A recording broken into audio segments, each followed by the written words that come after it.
¿Ha sido bendecido, hermano, a través de la palabra, a través de la exposición de los salmos?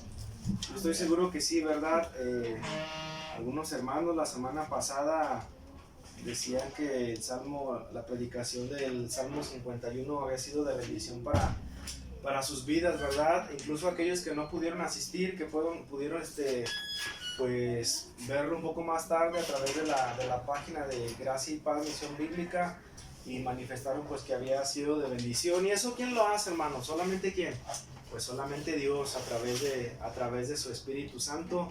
Nosotros solamente somos siervos inútiles, ¿verdad? Que el Señor tiene a bien usar para su honra y para su gloria, aún en medio de nuestras incapacidades, en medio de nuestras imperfecciones y debilidades.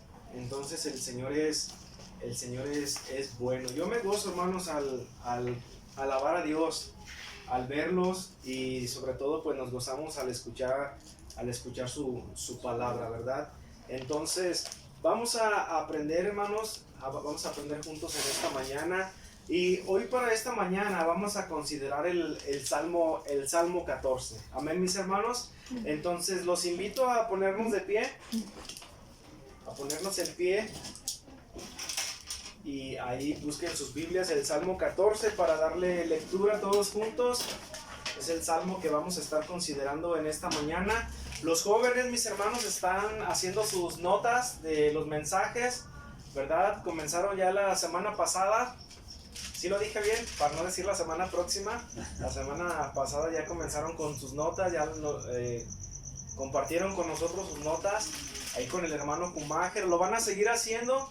Pues cuando ellos compartan con nosotros sus notas de los mensajes, tomémonos el tiempo para observar sus notas y preguntarles qué te llamó la atención del mensaje, o qué fue lo que aprendiste.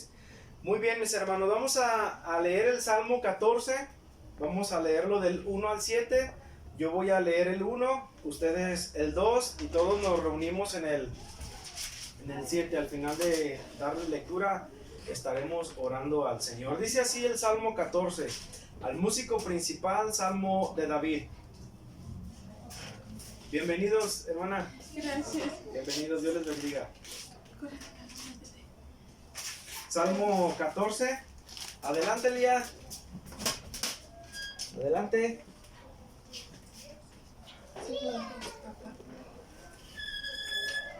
Ok, mis hermanos. Dice el Salmo 14.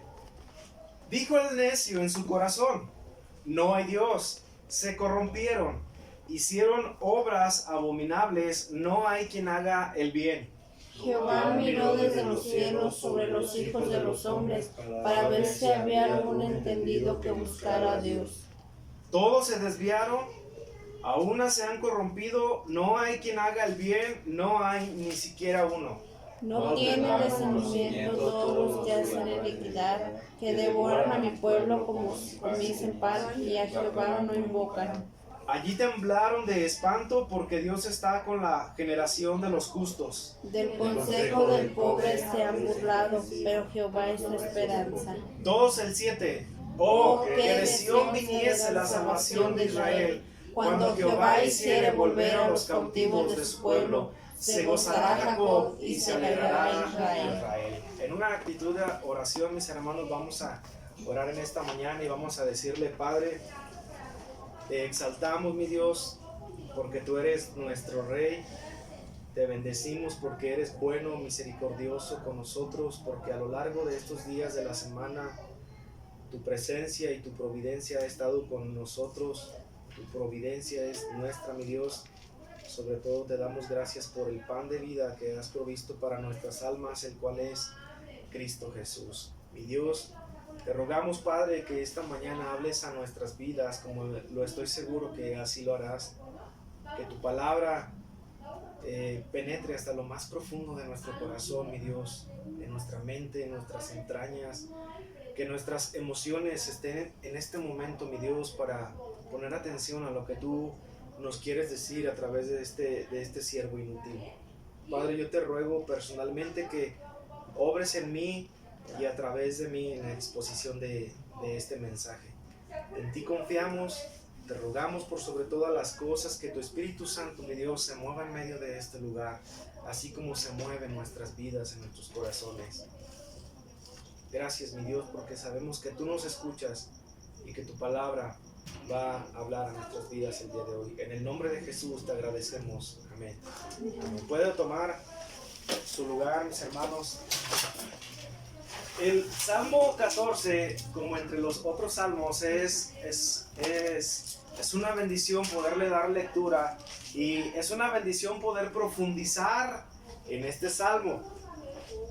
Algo sorprendente es que el Salmo 14 es paralelo con el Salmo 53. Son casi muy similares y quisiera que le demos lectura para observar lo que el Salmo 53 nos dice. Salmo 53. ¿Estamos ahí? Salmo 53. ¿Lo tienen, jóvenes? Ok, Salmo 53.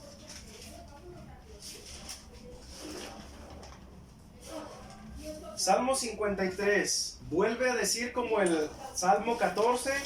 ¿Cómo dice, mis hermanos? Dijo el necio en su corazón: no hay Dios. Se corrompieron e hicieron abominable maldad. No hay quien haga ¿qué?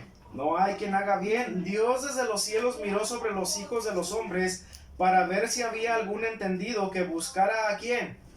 A Dios. Cada uno se ha vuelto atrás, todos se habían corrompido, no hay quien haga bien, no hay ni siquiera uno. Y estas palabras se repiten ¿dónde? O lo dice el Salmo 14, ¿verdad? Pero se mencionan en una carta del Nuevo Testamento. Versículo número 4, no tienen conocimiento, dice, no tienen conocimiento todos esos que hacen iniquidad, que devoran a mi pueblo como si comiesen pan. A Dios no han invocado. El número 5, allí se sobresaltaron de pavor donde no había miedo, porque Dios ha esparcido los huesos del campo contra ti, los avergonzaste porque Dios los desechó. Y termina diciendo el número 6, a diferencia del Salmo 14, que termina en el número 7, el Salmo 53 termina en el número 6 y dice: oh, ¿quién diese que la salvación de Israel viniese de Sión? Cuando Dios hiciera volver la cautividad a su pueblo, se gozará Jacob y se alegrará Israel. Es sorprendente el parecido que tiene el Salmo 14, ¿verdad? Y el Salmo 53 son muy paralelos. He tenido la oportunidad de, junto con mi familia, leer todos los salmos. Incluso hubo un tiempo donde hicimos devocional, ¿verdad? Día por día de cada salmo. Significa que 150 días en promedio, excepto cuando ahí de repente hubo algunos contratiempos, no tuvimos devocional, pero hemos leído los 150 salmos y tuvimos un devocional de estos 150 salmos. Yo me pregunto, hermanos, si por ejemplo comenzando el año nos dedicáramos a predicar todos los salmos, ¿verdad? Número por número nos alcanzaría para 150 semanas. Es muy extenso, lo que significa que Dios es muy bueno al darnos su palabra en abundancia. Entonces, para mí esto es sorprendente, hermanos, que el Salmo 14 y el Salmo 53 tengan un paralelismo, se parezcan demasiado, ¿verdad? Entonces, una buena pregunta es: ¿y por qué el salmista David, que es el escritor de los dos salmos, repite las mismas palabras, y con una sola vez que lo hubiera escrito hubiese sido suficiente? Y lo interesante es que se escribe por el contenido de lo que dice el Salmo. Entonces estamos en el Salmo 14, ya mencionamos que es paralelo, muy parecido al Salmo 53, y el apóstol Pablo cita el Salmo 14, o ya sea el Salmo 53, en Romanos capítulo 3, versículo 10, y eso lo hace todavía más interesante. ¿Por qué? Porque entendemos que la manera en que se anunciaba el Evangelio era a través de las Escrituras, cuando el Nuevo Testamento aún no estaba escrito. Significa que se podría predicar o anunciar el Evangelio aún en el Antiguo Testamento, aún dentro de los libros poéticos como lo son los Salmos. ¿verdad? En una etapa de estudiante escuché que no deberíamos hacer doctrina a partir de un salmo, pero lo cierto es que, por ejemplo Pablo cita el Salmo 14 y lo hace mención en Romanos capítulo 3, versículo 10, así como en otras ocasiones Pablo vuelve a hacer mención de otros salmos en la carta a los Romanos, en la carta de, como le dijéramos, en la carta de las cartas. Amén, mis hermanos. Entonces, ¿para qué se escribió este salmo? Yo creo que se escribió no como una interpretación privada o propia, sino a partir de una interpretación misma del mismo texto. Una vez que leemos el Salmo 14 y el Salmo 53, vemos las primeras palabras que dice: dijo el necio en su corazón, no hay Dios, se corrompieron, hicieron obras abominables, no hay quien haga ¿qué? No hay quien haga el bien, no hay justo, no hay ni siquiera uno, y así lo cita el apóstol Pablo. Entonces queda escrito y como una evidencia que nadie es justo. Más bien por el contrario, lo que enfatiza o lo que nos enseña Salmo 14 y Salmo 53 es que todo hombre es pecador o corrupto delante de la presencia de Dios. ¿Puso usted atención, hermano? Lo vuelvo a decir. Se quedó escrito para dar evidencia que todo hombre o todo ser humano somos parte de una naturaleza o generación caída. Me explico, hermanos, y a partir de dónde comenzó esa generación, a partir de nuestros primeros padres, por cuanto todos pecaron y están destituidos de dónde, de la gloria de Dios. Cuando me vuelvo a escuchar en las predicaciones, digo, ¿y por qué hago otra contrapregunta? Y es para que usted esté atento y esté tratando de razonar al mismo tiempo que yo. Entonces, Salmo 14 y Salmo 53 queda escrito como una evidencia o que pone al descubierto el corazón y la naturaleza del ser humano. El hombre por naturaleza es pecador y es corrupto delante de la presencia de Dios. Y es evidente, queda explícito que aquí están las evidencias al decir en el número 2: Jehová miró desde los cielos sobre los hijos de los hombres. Fíjense lo que dice el número 2: para ver si había algún entendido, y que dentro de esos entendidos, ¿qué sucediera? Buscara a Dios. Pero dice el número 3, observe ahí el número 3 del Salmo 14, dice todos. ¿Sí dice así? Y ese término todos es un término universal que significa que no deja a nadie afuera. Entonces, aprenda esto, este es un término universal que dice que todos, toda la humanidad, nadie quede excluido, o todos están dentro de ese grupo. Todos, ¿qué? Lea ahí, dice el Salmo 3, el 14:3. ¿Todos qué? Todos, excepto algunos, no. Todos, la humanidad, judíos y gentiles, todos están bajo pecado, todos se desviaron, a una se han corrompido. No hay quien haga el bien, no hay ni siquiera uno. Entonces todos están dentro del decálogo de que todos somos pecadores por naturaleza. Todos somos pecadores por naturaleza. Entonces, mis hermanos, hoy observaremos dos puntos en esta mañana. Y el primero es a partir de observar el Salmo 14. El primer punto es una cosmovisión fría e racional. El segundo punto es las evidencias de un creador. Y ahora sí, mis hermanos, interpretemos el pasaje. En el número 1 del Salmo 14, alguien dijo algo. ¿Ok? Vamos a razonar en esta mañana conforme a la palabra de Dios. En el Salmo 14:1, alguien dijo algo. ¿Pusiste atención quién fue? El necio. ¿Quién? El necio. A ver todos. El necio. Alguien dijo algo y la respuesta es El necio. el necio. El necio. Alguien dijo algo. ¿Quién fue? ¿Quién lo dijo? El necio. Ahora, la palabra para necio, algo muy interesante es que la palabra para necio es alguien falto de entendimiento, alguien sin cordura. Y cuando ves el diccionario, todos los significados que le da, una vez estudié esta palabra y llega al punto final del significado de esta palabra y dice que es un tonto o un idiota.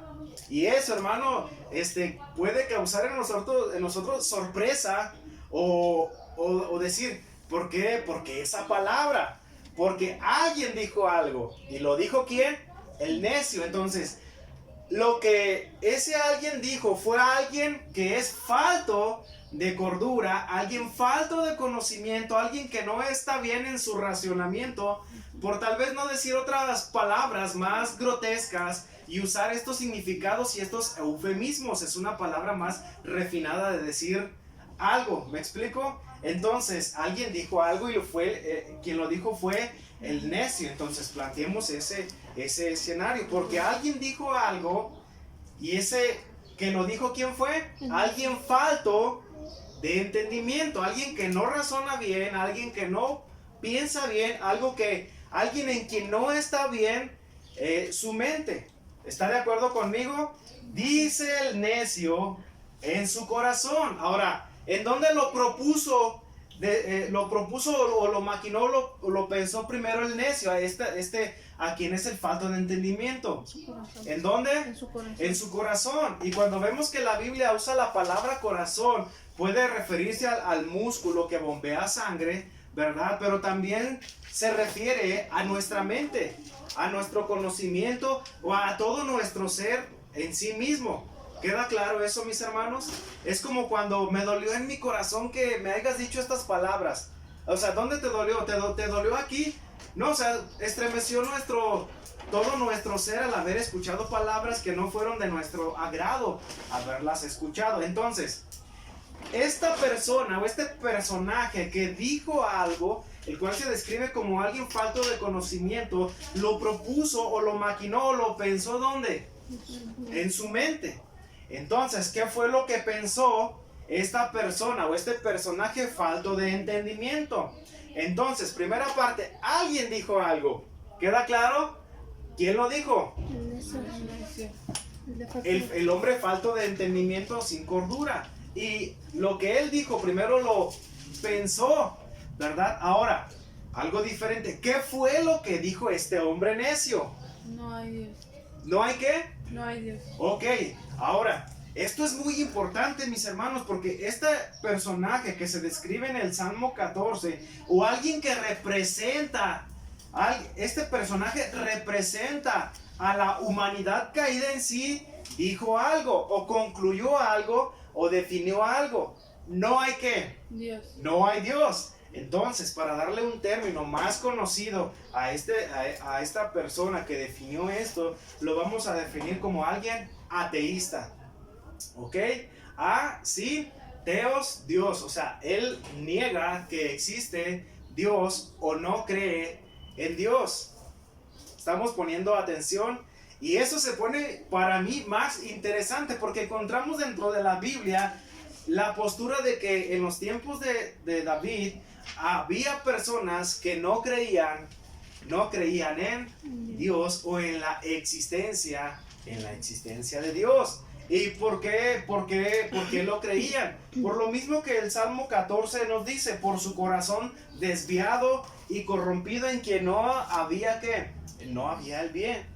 A ver, mis hermanos, ok, entonces esto es muy interesante porque no solamente en los tiempos de David o no solamente a través de la historia de la iglesia o a través de la historia de la humanidad conocemos esta postura o alguien que tiene esta postura y esta definición.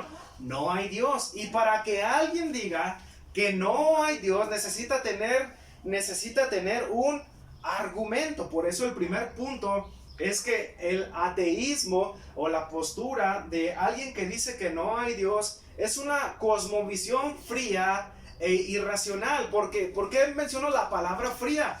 Porque necesitas estar corrompido totalmente de tu mente y de tu corazón para llegar a la conclusión de decir no hay Dios. Ni siquiera usé el término medio corrompido. Necesitas estar totalmente corrompido, ¿verdad? Y corrupto en tu corazón y delante de Dios para llegar a esta conclusión y decir no hay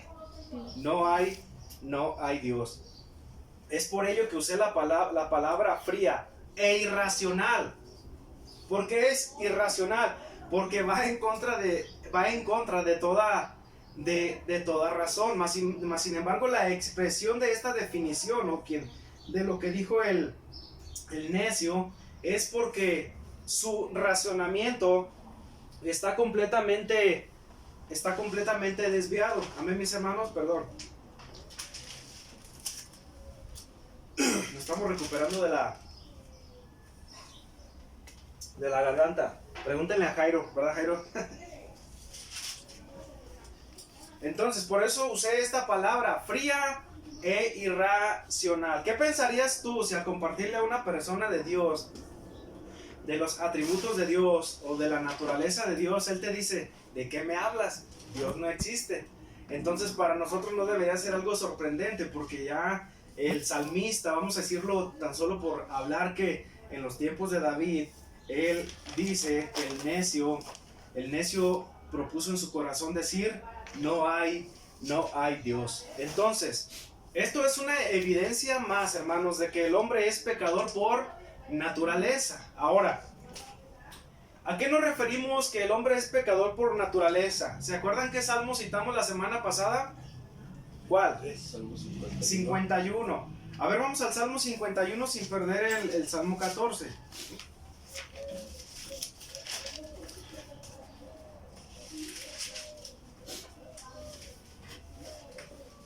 Y vamos a leer el 3. Del 3, perdón, el 4 y 5.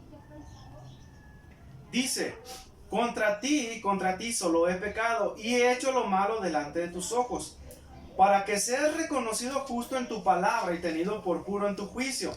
Ahora, el salmista dice lo siguiente en el 5. He aquí, en maldad he sido ¿qué? O sea, él sabe que su naturaleza es pecaminosa y él sabe cómo fue heredada esa naturaleza. Dice, y en pecado me concibió ¿qué? Mi madre. Entonces, la manera en que heredamos esa naturaleza pecaminosa es a través de generación a generación a partir de nuestros primeros padres. Y ese es el aspecto del pecado heredado, ¿cierto, hermano Kumaker? ¿Verdad? Uno de los 3 aspectos que conocemos del pecado. Uno es el pecado imputado, el pecado heredado, y como no hay suficiente tiempo para enfatizar en muchas cosas, la semana pasada enfatizamos acerca del pecado personal del salmista David. Entonces, el pecado imputado, el pecado heredado y el pecado personal. Y el 53:5 es una evidencia de que el hombre es pecador a través de que heredamos esa naturaleza pecaminosa a través de una herencia. Y en el Salmo 14 es por eso que encontramos la evidencia, la cual dice en el número 2, Jehová miró desde los cielos sobre los hijos de los hombres para ver si había algún entendido que buscara a quién. A Dios.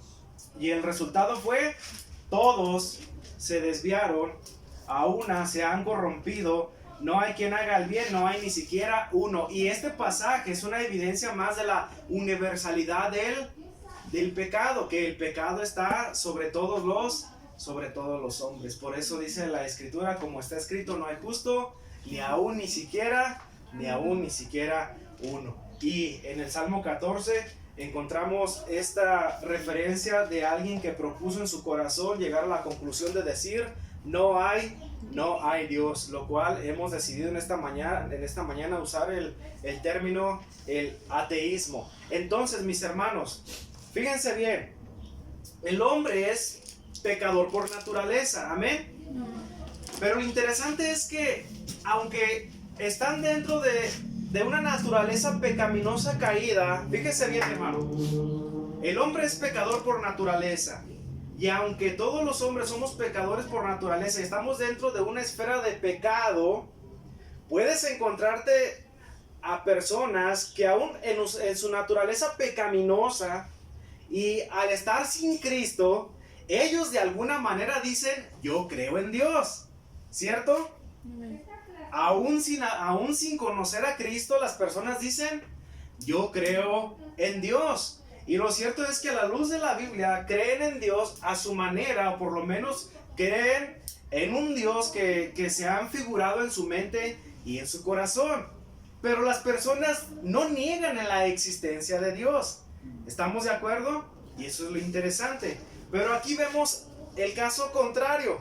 Vemos a alguien que está corrompido en su naturaleza y en su corazón, pero deliberadamente encontramos personas o la postura o la cosmovisión de decir, Dios no existe. ¿Se entiende eso? Por un lado, personas sin Cristo, pero que no niegan que Dios existe. O sea, su postura es, Dios existe. Y a esa postura le vamos a llamar teístas. O sea, que creen en Dios y creen en su existencia. Y eso puede ser contradictorio, ¿verdad, mis hermanos? Porque las personas pueden decir, creo en Dios, ¿verdad? Pero según como yo creo que es Dios. Y encontramos personas que, al igual que las de este lado, son parte de una naturaleza pecaminosa, pero deliberadamente llegan a la conclusión al decir, Dios no existe. Hay otra postura como el agnosticismo que dice, no te puedo decir que sí creo en Dios o no creo en Dios hasta que se me demuestre lo contrario. ¿Sí me explico?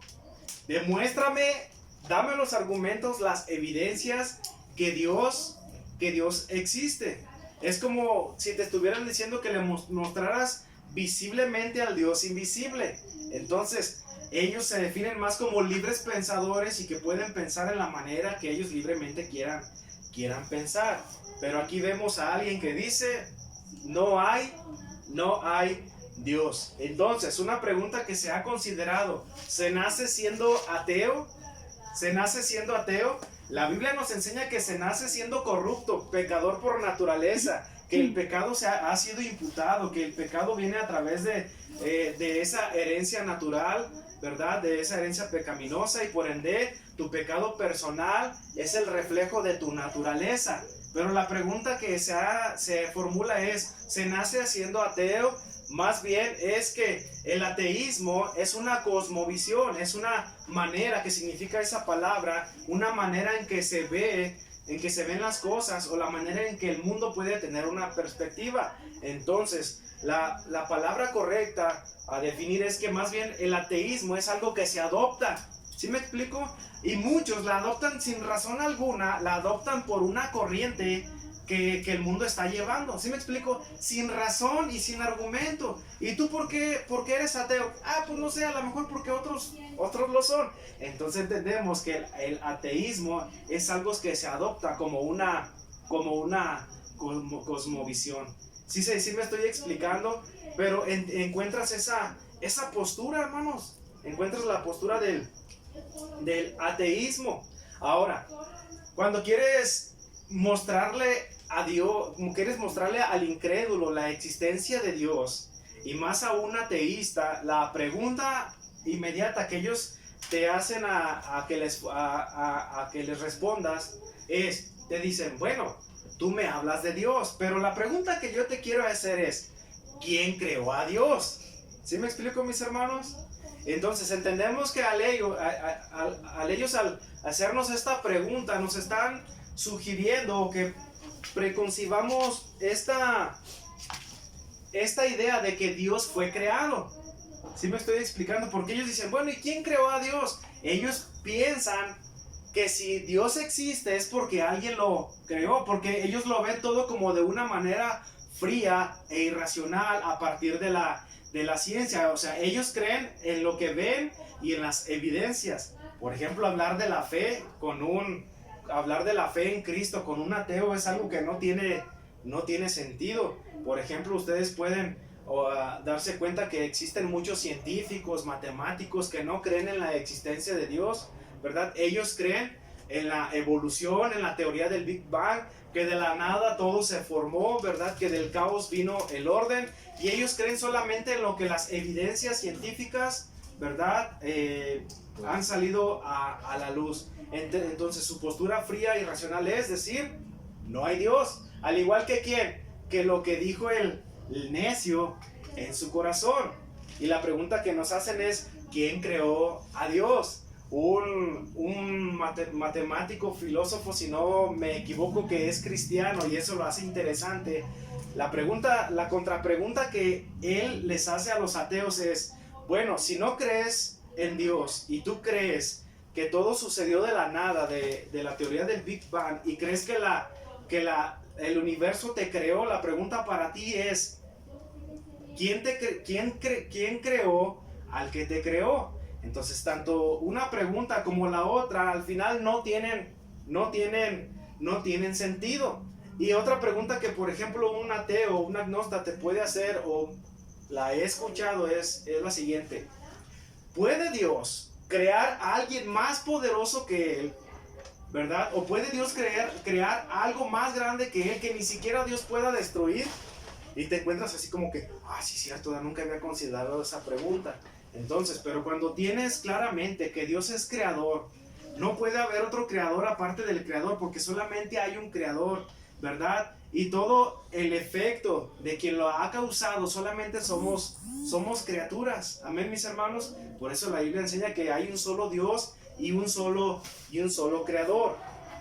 Entonces los ateos tienen llegan a esta conclusión de decir, no hay Dios, más bien creo en las evidencias que el universo mismo nos da o que la ciencia misma nos da. Lo interesante es que esta postura del ateísmo, como el personaje que vamos a llamarle así que se menciona en el Salmo 14, no solamente es una postura, una cosmovisión que adoptan los científicos o matemáticos o filósofos, sino que es una cosmovisión que personas como tú y yo han adoptado, e incluso que en algún momento adoptamos, en algún momento el decir, no hay Dios. De hecho, tan grave es, mis hermanos, que he escuchado personas que están en Cristo, ¿verdad? Y que por un momento de frialdad en su vida y en desánimo, han dicho, yo creo que Dios no existe, hermano. Y eso sigue hablando de nuestra naturaleza pecaminosa. ¿Y por qué menciono esto, hermanos? Porque nuestro pecado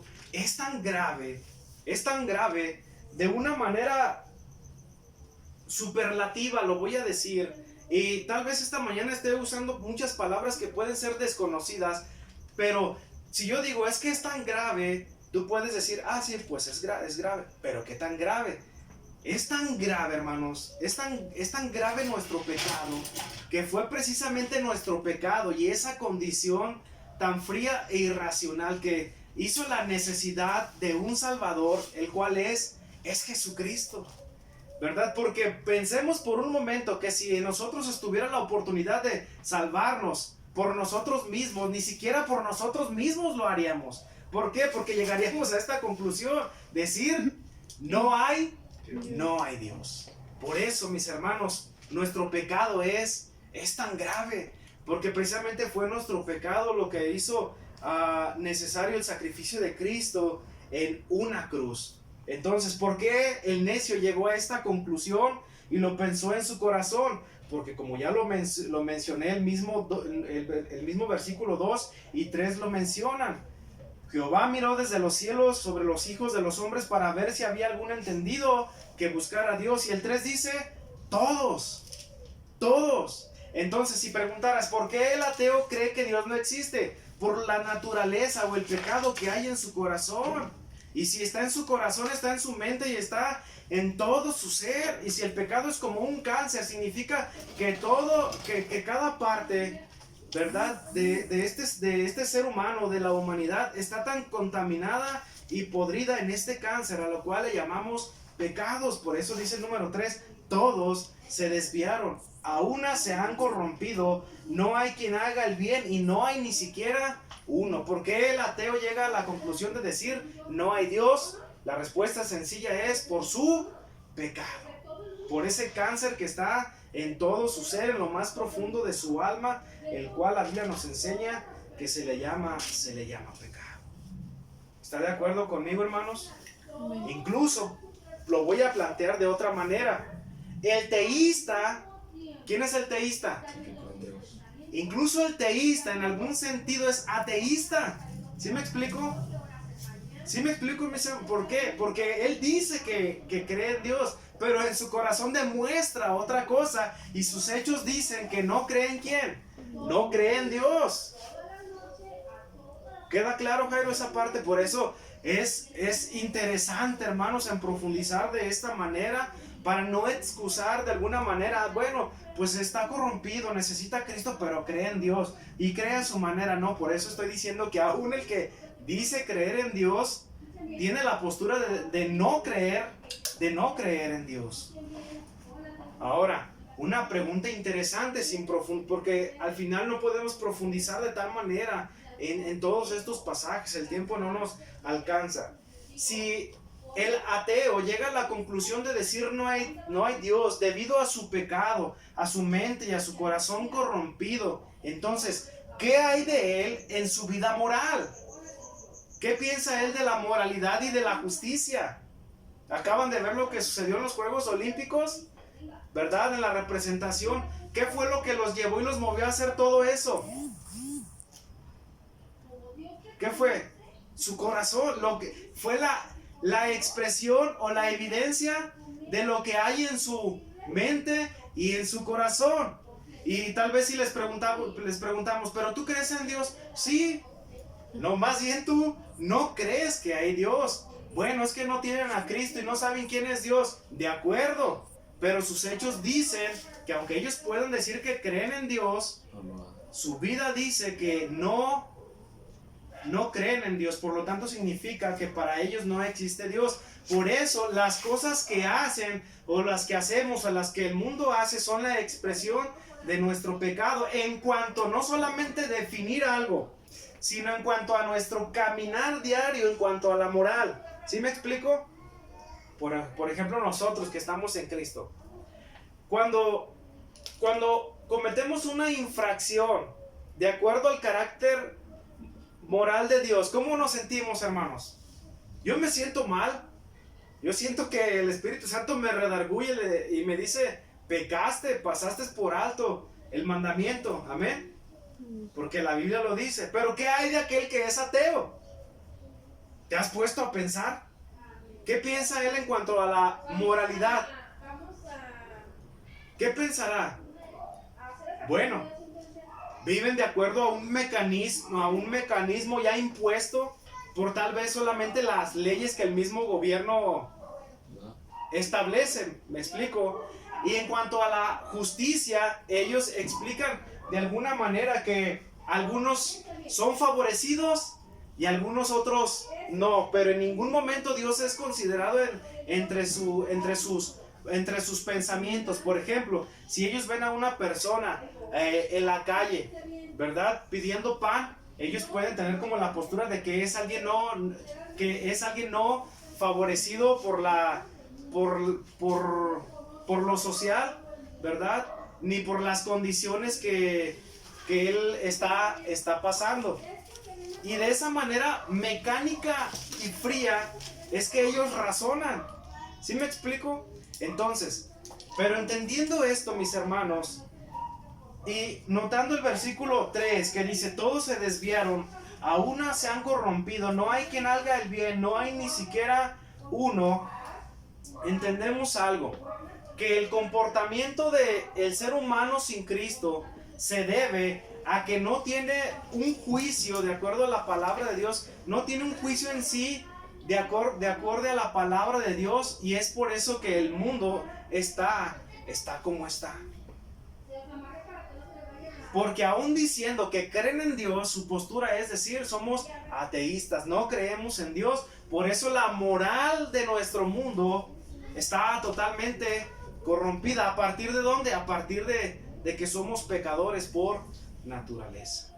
Por eso la moral, fíjate bien, mi hermano, por eso la moral, para que no pienses que estoy solamente enfatizando del lado de los que son ateos científicos, no, hablando de todos, dice aquí todos, de la universalidad del pecado. Por eso la moral está tan corrompida, y es que se debe a que es la expresión de lo que hay en el corazón del hombre. Por eso la justicia del hombre y de las leyes está tan corrompida, que se debe a la expresión de lo que hay realmente ¿dónde? En nuestro corazón. Por eso dice todos que se desviaron.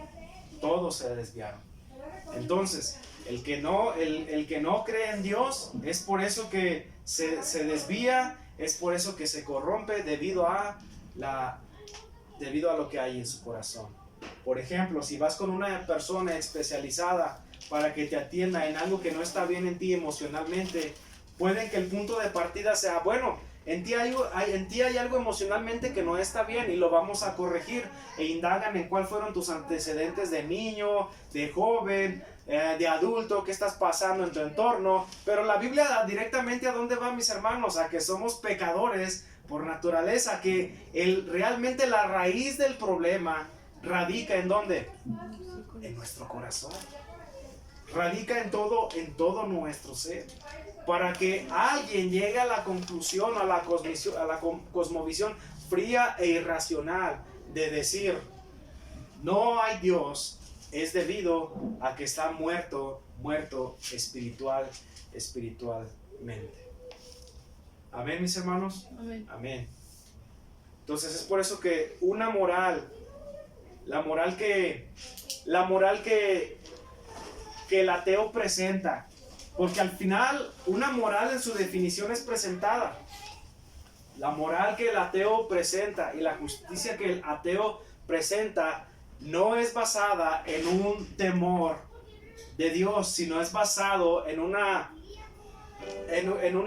moral y justicia antropocéntrica. Significa que en él nace la moral y en él nace la justicia, de acuerdo a lo que él cree que es moral, de acuerdo a lo que él cree que es justo. ¿Sí me explico, hermanos?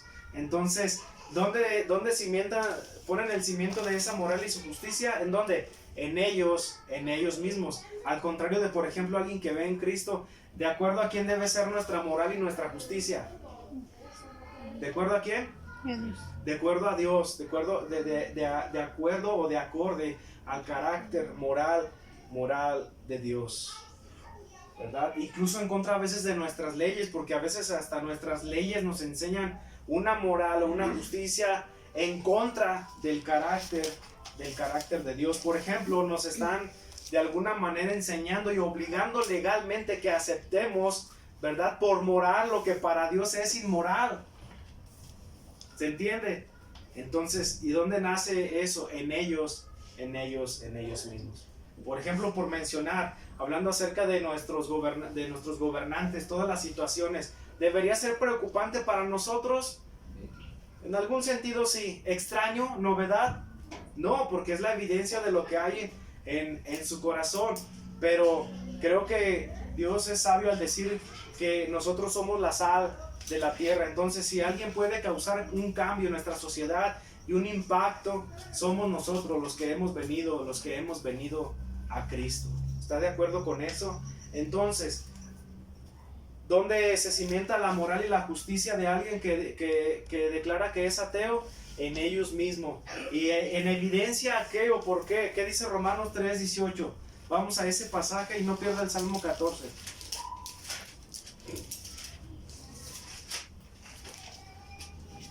Romanos 3:18. Carta a los Romanos, capítulo 3, capítulo 18. ¿Cuál es la razón de que el ateo y aún el que no está en Cristo, pero dice creer en Dios, da esas evidencias de una moral y una justicia contraria a Dios? Y la respuesta está en el versículo 18. Simplemente y sencillamente, ¿por qué? Porque no hay temor de ¿quién? De Dios. No hay temor de Dios delante de sus ojos. No, dígalo conmigo, no hay temor de Dios delante de sus ojos. ¿Por qué el ateo llega a la conclusión de decir no hay Dios? Porque no hay temor de Dios delante de ellos. ¿Por qué el que no está en Cristo, aunque diga que cree en Dios, sigue teniendo una moral corrompida y una justicia corrompida? Porque no hay temor de Dios delante de ellos. Hermano, entonces se entiende que lo único bueno que hay en nosotros ahora que estamos en Cristo es solamente por la gracia de Dios. Es por eso que ahora tenemos una perspectiva diferente, una cosmovisión diferente a la que el mundo tiene. ¿Está de acuerdo conmigo, hermanos? Amén. Entonces, ¿qué podemos decir? Que el ateo no cree en Dios. ¿Está de acuerdo conmigo? el ateo, fíjate bien hermano, el ateo no cree en Dios y no le conviene creer que existe un Dios, porque al final de cuentas, en lo más profundo de su corazón, lo que el hombre por naturaleza quiere es hacer lo que su carne desea y lo que su pensamiento lo tiene cautivo a hacer. ¿Sí me explico? Por ejemplo, mencioné en la predicación pasada, hablando acerca del pecado personal, me he encontrado con personas que dicen, es que yo he tenido otras mujeres aparte de mi esposa, y me lo dicen con una cara tan sincera, hermano, ¿verdad? Que me han dicho, y es que las amo igual. Y te quedas observando, o sea, la gravedad de nuestro pecado, hermanos. Y me han dicho, y cuando llegue a la presencia de Dios, o sea, fíjate hermano, fíjate qué tan graves nuestros pecados. Y cuando llegue a la presencia de Dios, o sea, tienen dado por hecho que van a llegar a la presencia de Dios para ser recibidos, y les va a decir, Señor, tú sabes que fue por amor. Y uno se queda así diciendo, qué tan corrompidos y qué tan depravados estamos sin Cristo, hermanos.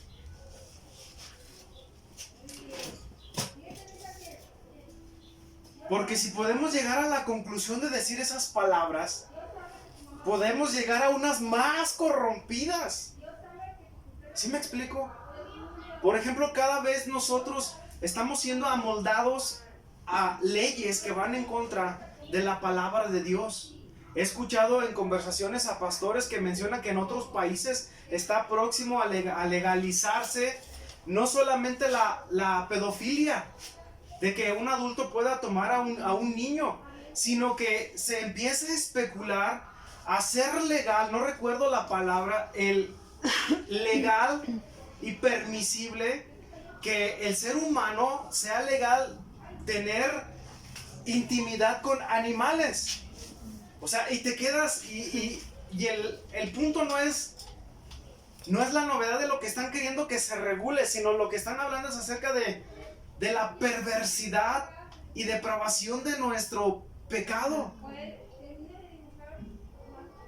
Por eso creemos en la depravación no media, total del hombre, de que estamos llenos de cáncer por nuestro pecado, a menos que vengamos ¿a quién? A menos que vengamos a Cristo. Pero llegar a la conclusión de decir no hay Dios es la cosmovisión más fría y perversa e irracional. Entonces el ateo no cree en Dios por alguna razón, porque no le conviene creer que existe un Dios. Pero esa es su postura, y es lo que nos menciona el Salmo 14. Dice el necio en su corazón. Y espero que no olvides en esta mañana y lo interpretes de esa manera. ¿Y qué aprendiste esta mañana? Aprendí que alguien dijo algo. Y aprendí que ese alguien dijo algo. Que lo dijo un necio, y el necio dijo, no hay Dios. Pero ahora, vamos a ver otro punto, las evidencias de un creador. O sea, el ateo dice, no hay Dios, no creo en Dios y no le conviene creer en la existencia de Dios. Pero las evidencias de un creador.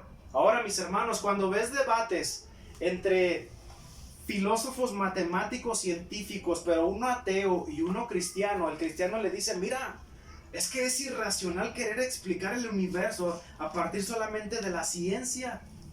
Es que todo apunta a algo. Es que cuando vemos el universo, y son personas que entienden el mismo tema, la matemática, la física y la filosofía, tanto uno como otro, el cristiano dice, es que mira, todo apunta a algo. Es que todo está en sincronía, todo todo está tan perfectamente sincronizado que todo apunta a algo. Que hay una mente que creó, que dirige y que sustenta. Y luego el ateo dice, tú quieres decir que es Dios. Pero el cristiano todavía no lo lleva a eso, él solamente está diciendo que hay alguien, aunque este alguien ya sabe que es Dios. Pero de una manera, en su cosmovisión fría y racional, dice, no, todo se formó de la nada. Pero ¿qué dice la Biblia acerca de las evidencias de un creador? ¿Qué dice el Salmo 19:1?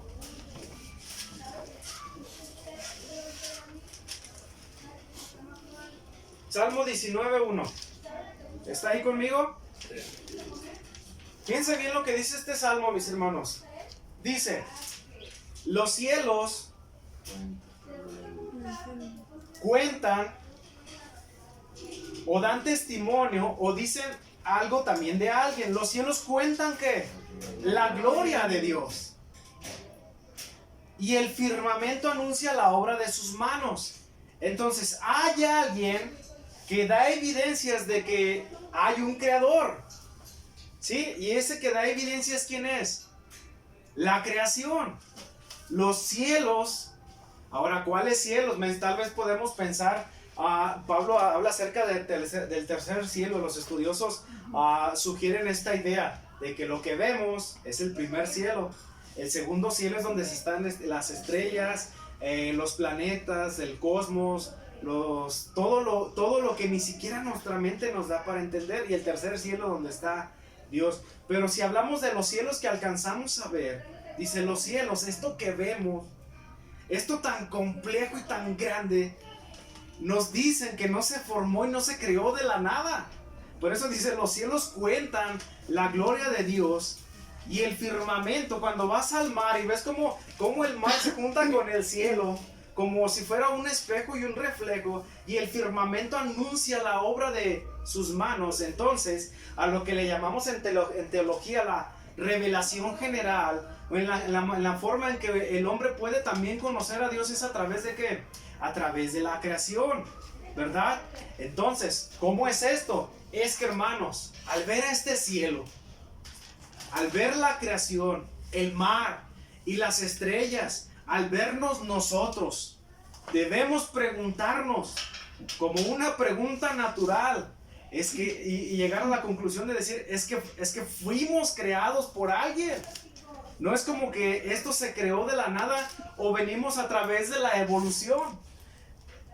Mi amigo, el hermano Francisco, como bien ya sabe, les he hablado de él, él fue profesor por profesión, fontanero por hobby. Él le gustó la fontanería por hobby porque su abuelo fue fontanero. Le digo, profe, cuando tenías que enseñarles acerca de la evolución, ¿qué les enseñaba? Dice, fácil.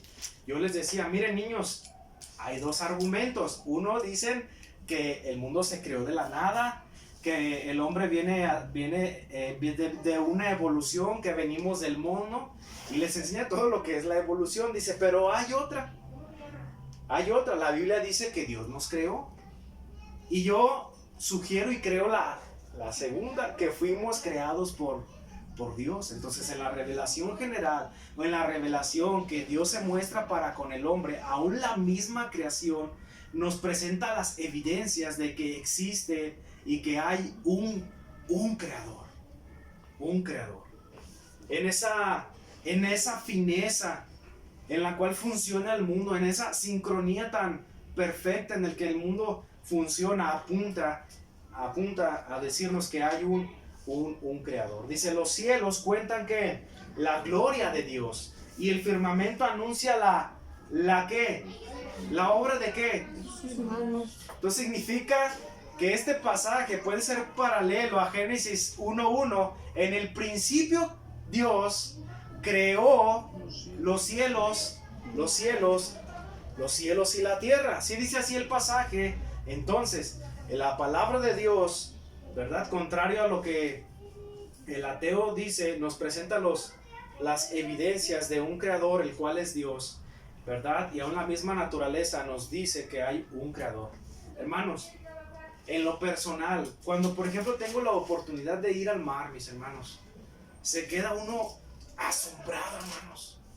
Se queda uno asombrado de ese viento que permite que las olas tengan movimiento, porque sin viento el agua no se movería. Entonces, ¿qué es lo que hace que el agua se mueva? El viento. ¿Qué es lo que permite que el agua tenga ese color, el reflejo del sol, la lumbrera, la luna, la vegetación, el olor que puede uno percibir? Hermanos, no podemos, en lo personal no podría, en una postura imparcial, no podría llegar a la conclusión de decir, todo esto fue creado de la nada, ¿verdad? La conclusión a la cual personalmente llego es que hay un creador, que es por encima de nosotros, y llego a la conclusión de que nuestra mente es tan finita para poder comprender a este infinito creador que es eterno. ¿Y por qué menciono la palabra eterno? Porque el ateo no cree que Dios es eterno. O sea, si bien puede decir que Dios existe, la pregunta que te dije a donde te quieren llevar es: ¿y quién creó a Dios? A Dios no lo creó nadie, Él existe por sí mismo, porque Dios es eterno. Amén, mis hermanos. Entonces dice este pasaje: los cielos cuentan la gloria de Dios, y el firmamento anuncia o nos habla o da evidencias que fueron obra de sus manos. Por eso Génesis 1:1 dice: en el principio Dios creó los cielos y la tierra. Y estas palabras, como Génesis 1:1 y el Salmo 19, chocan en la mente de aquel necio que dice: no hay Dios. No hay Dios. Ahora, algo interesante. ¿Cuál es la postura del ateo, mis hermanos, ya casi para terminar? No hay Dios. Alguien dijo algo. ¿Quién lo dijo? El necio. ¿Y qué dijo el necio? No hay Dios. Pero vamos a ver lo que dice Romanos, capítulo 1, versículo 19. Y estaremos ya casi terminando. Romanos 1:19.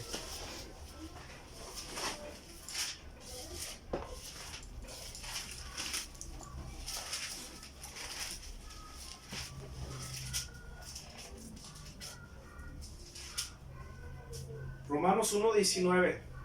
Antes de darle lectura, mis hermanos, es necesario que tú sepas que muchas personas que son filósofos, ¿verdad?, llegan a la conclusión, al punto final, de que el creador es Dios, porque no encuentran otra explicación de cómo se creó todo, y no pueden sostener otra postura más que decir: es que hay un creador. Hay científicos, matemáticos, personas que tienen una mente cualificada, otra mente con otro entendimiento diferente al de nosotros, que al final de todo llegan a la conclusión y decir: es que hay un creador. De hecho, he escuchado que el 65% de los premios Nobel son cristianos, son teístas, son creyentes y creen en la existencia de un creador, en la existencia de Dios. Recuerdo que un hermano menciona lo siguiente, hablando acerca de las emociones cuando están en desequilibrio. Dice que la depresión no existiría si estuviéramos más al pendiente de la observación. ¿Por qué cuando vamos al mar o a pasear en algún lugar nos sentimos mejor? ¿Por qué? Porque contemplamos, porque admiramos, porque apreciamos. ¿Estás de acuerdo? Entonces, nuestras emociones vienen a un desequilibrio emocional y espiritual cuando dejamos de contemplar y admirar al que es al creador de todo. ¿Tiene sentido, verdad que sí, mis hermanos? ¿Cuándo es cuando viene esa lucha en nuestra mente? Cuando dejamos de poner nuestra mirada en Dios, cuando dejamos de admirar y contemplar. Por eso en la mañana cantamos: contempla a Dios. Romanos capítulo 1, versículo 19. El ateo verdaderamente ignora, legítimamente en su corazón tiene esa postura de que Dios no existe debido a su pecado. Ya vimos que en parte sí, pero aquí hay una sorpresa. Romanos capítulo 1, versículo 19 dice: porque lo que de Dios se conoce, ¿les es qué? Manifiesto. Porque Dios se los manifestó. Quiero decir algo, que como creación de Dios, y aunque somos hombres caídos debido a nuestro pecado, en nosotros hay algo implantado espiritual, genéticamente, como lo querramos llamar, que nuestro ser sabe que existe Dios y que hay un Dios. Por ejemplo, el que comete asesinato no solamente sabe que ha infringido la ley, sino sabe que le ha privado de la vida a alguien, y dentro de esa persona sabe que está en problemas con Dios, aunque él pueda negar a Dios. ¿Me expliqué bien? Entonces, ¿pero qué dice el versículo 20? Fíjense bien: porque las cosas invisibles de Él, el pronombre para Dios, porque las cosas invisibles de Él, hablando de Dios, su eterno poder y divinidad, dicen lo siguiente: son claramente visibles desde la creación del mundo. Amén. Lo voy a leer otra vez. Porque las cosas, noten bien, porque las cosas que invisibles de Él, su eterno poder y divinidad, son claramente que visibles. Significa que no son puestas en duda o que digamos, ¿cómo fue todo? No, son claramente visibles. ¿Desde cuándo? Desde la creación del, dígalo conmigo, desde la creación del mundo. Desde la creación del mundo. Entonces, este es un argumento, una evidencia de que alguien creó el mundo. Y ya no solamente estoy hablando de alguien, sino de Dios mismo, el soberano y eterno creador, para no hablar de una inteligencia o alguien más. Estamos ya hablando directamente que es Dios el creador. Desde la creación del mundo. Ahora, fíjense bien, siendo entendidas por las cosas que son hechas, así que no tienen excusa.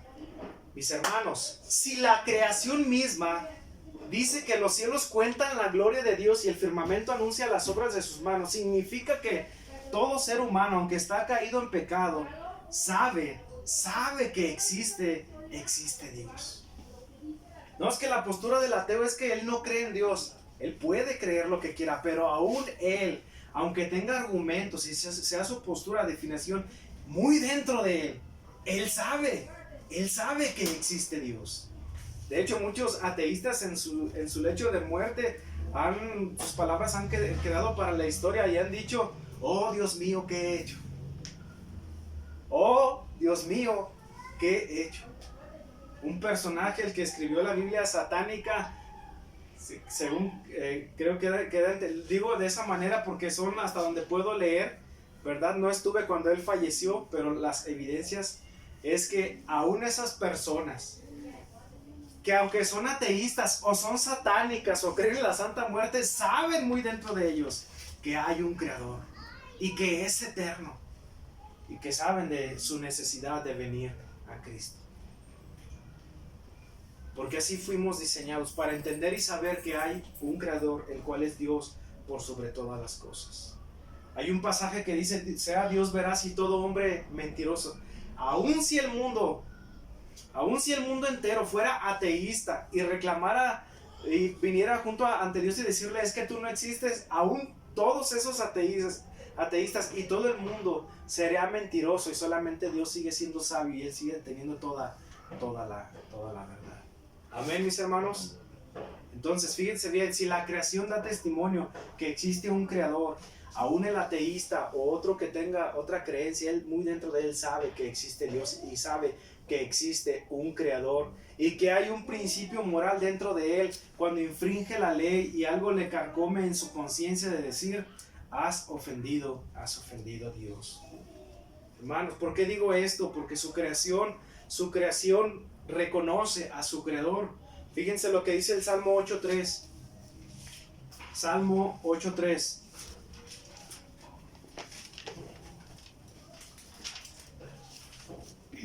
¿Cuánto tiempo va del video? 8.3. Sí, Salmo 8.3. ¿Cuánto tiempo va del video, esposa? 1 minuto 3. Una hora 3. Ok, ya terminamos. Salmo 8.3.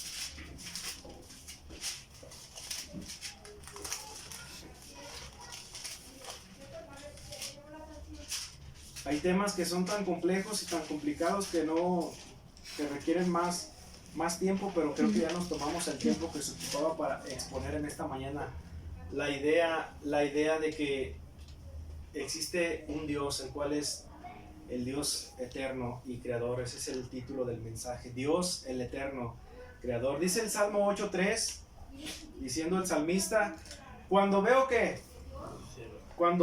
tus cielos.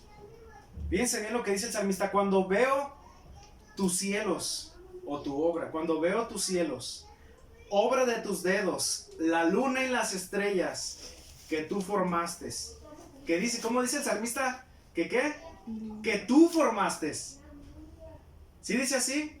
Ok, lo vuelvo a leer, mis hermanos, porque los veo con cara de que ¿qué nos quiere decir el hermano? Hermanos, lo que estoy queriendo decir es que Dios es el creador y que su creación sabe que hay un creador. Y el salmista lo sabía y lo alababa como el Dios eterno y creador. Dice, cuando veo tus cielos, obra de tus dedos, la luna y las estrellas que tú formaste, digo que es el hombre para que tengas de él memoria y el hijo del hombre para que lo visites.